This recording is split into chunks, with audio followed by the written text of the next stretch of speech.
In this tutorial, we are going to learn the easiest derivation of this formula, which is also known as intercept form of a line.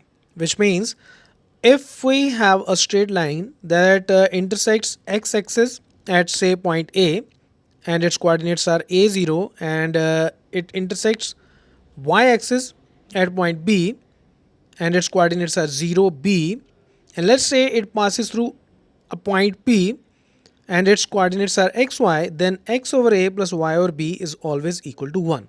So we are going to derive it using slope of the line. Now I know that if 2 points that lie on a line are given to us, let's say a and b, then slope of the line is always y2 minus y1 divided by x2 minus x1.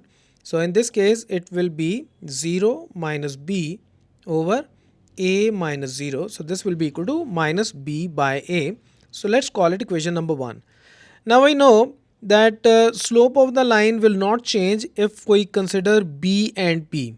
So this means slope m will be equal to the difference of y coordinates y minus b divided by difference of x coordinate means x minus 0. So this will be equal to y minus b over x, and let's call it equation number 2.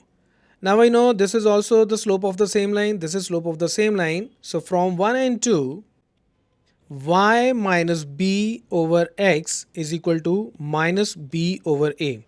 So let's cross multiply, we will get ay minus ab is equal to minus bx, and we can write it as bx plus ay is equal to ab.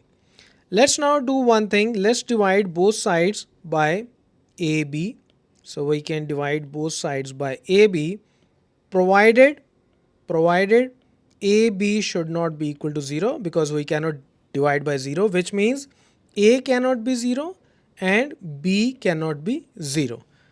So let's cancel b, let's cancel a, let's cancel ab. So we will get x over a plus y over b is equal to 1, and that's what we wanted to prove. So this is the easiest derivation of intercept form of a line. Now if you really like this tutorial, then share it with your friends and your classmates. Thanks for watching Mathemafia.